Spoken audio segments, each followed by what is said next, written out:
All right, here we go. So last week, William Arends provided a fair amount of material for the live stream, which we call the Arends Translation Attrition, or ATA, and they're articles from German newspapers that William Arends has translated for us. They didn't get onto the live stream, and I want to make sure that they do get recorded and shared with you guys. There was also a fair amount of material in the ATAs that concerned the papal peace note. I hopefully have admitted all that material due to the fact that I'm doing a larger piece right now. And in addition to actually reading out the official text of the papal peace note, I want to also read out some of the articles from the English newspapers and then take a look at them at the end. So anyways, this should just be all the other information there as well. I've also divided the material into three parts, primarily to give my voice a rest, to be honest with you, and then I'll just put those videos up one at a time. Anyways, here we go for part one. Translator's note.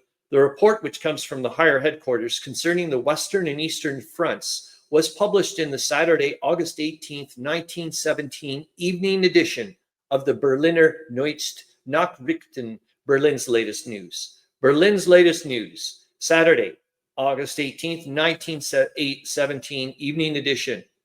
The headlines: 41,000 prisoners in the Eastern offensive.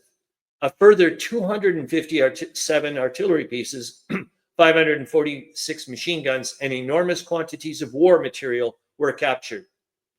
Extremely heavy artillery fire in Flanders on the Chemin des Dames and at Verdun. 26 enemy aircraft were destroyed. Translator's note. The body of this report was printed in bold type. WTB, the higher headquarters, August 18th, official. Western Theater of War. The Army Group Crown Prince Ruprecht. On the battlefield in Flanders, the artillery fire on the coast and northeast of Ypres increased again to extreme intensity, but otherwise that fire remained less intense than in recent days. On both sides of the Beaussigny-Stadon Railway in Belgium, the enemy launched a powerful surprise attack in the afternoon, during which Langemarck was lost after a bitter fight. We are positioned in a shallow arc around the village. In Artois, English combat troops in positions northwest of Lens came under heavy fire. Our destructive fire prevented an attack from developing. Weaker enemy advances during the night were repulsed. The army group of the German Crown Prince. There was lively activity on the Chemin des Dames near Cerny in western Champagne, especially on the Kielberg, southwest of Mononviller. On the northern front of Verdun, the firefight resumed at full force at midday and continues at an intensified pace until late into the night.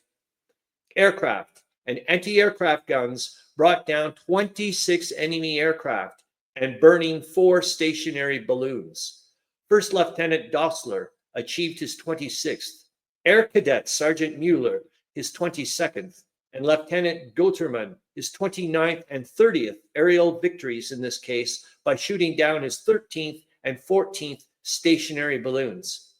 Eastern Theater of War. Between the Baltic Sea and the Black Sea, the situation remains unchanged, with small-scale skirmishes and mostly moderate fire. At the front of Colonel General Archduke Joseph. On 16th of August, an attack by Austro-Hungarian regiments, south of Gorzeski, was a complete success. The enemy was hurled from entrenched positions by storm, and in the addition to heavy losses, had 1,600 men taken captive, 1 artillery piece, and 18 machine guns taken by our troops. Since the beginning of this campaign in the east on July 19th, eastern Galicia, Bukovina, and Moldava have fallen into the hands of Allied troops. The list of what has been taken by us in this campaign includes 655 officers, 41,300 men, 257 artillery pieces, 191 mortars, 50,000 rifles. The following additional war equipment and supplies was captured. Large quantities of ammunition, 25,000 gas masks, 14 armored vehicles, 15 trucks, 2 armored trains, 6 loaded railway trains, as well as 26 locomotives, 218 railway carriages, several aircraft, large quantities of vehicles, and considerable foodstuffs. Just on a side note, I wonder how many of those armored vehicles are British. That would be interesting to find out.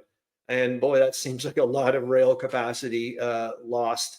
Anyways, for you know what I mean, for moving troops around and stuff, it is particularly worthy of recognition that during these last battles, the ammunition columns and trains, as well as the railway and freight troops, smoothly managed to the transport to and from the front, so vital for the conduct of the battle, despite the highest demands.